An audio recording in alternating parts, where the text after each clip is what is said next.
Welcome to this video, where we navigate vision correction options for presbyopia. Today, we answer the question, do you really need a progressive lens? Presbyopia is the natural loss of eye flexibility that occurs as we age, typically after 40. This condition makes focusing on close objects increasingly difficult, leading to habits like holding menus further away. Progressive lenses are multifocal lenses that offer a seamless transition of lens power. They eliminate the visible lines of bifocals, providing distance correction on top, intermediate in the middle, and reading power at the bottom. The upper distance zone is for faraway viewing. The middle intermediate zone is for arm's length tasks, like computer work. The bottom near zone provides the strongest magnification for reading small text. Signs you might need progressives include blurry close-up vision, digital eye strain, and having to constantly switch between reading and distance glasses. Difficulty focusing quickly between near and far objects is another key indicator.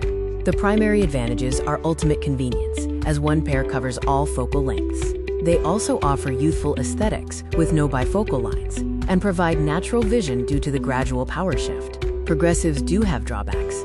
There is an adjustment period, often about 2 weeks, where you might experience peripheral distortion. They are also significantly more expensive and require precise frame fitting.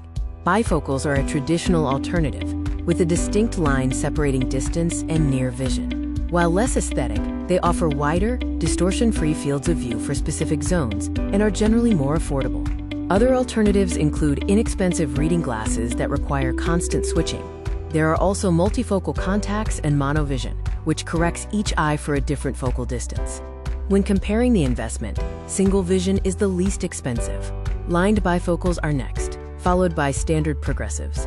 Premium digital progressives, which offer wider fields of view, come at the highest price point. To adapt quickly, commit fully by stopping use of old glasses. Point your nose directly at objects you want to see clearly.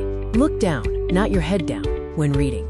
Finally, be patient, giving it at least 2 weeks. If you prioritize convenience and aesthetics, and can manage the cost and adaptation period, then progressive lenses are a good fit. However, if you have specific detailed visual needs or a tight budget, explore bifocals or dedicated computer glasses. Thank you for watching this video. All image sources used are listed here.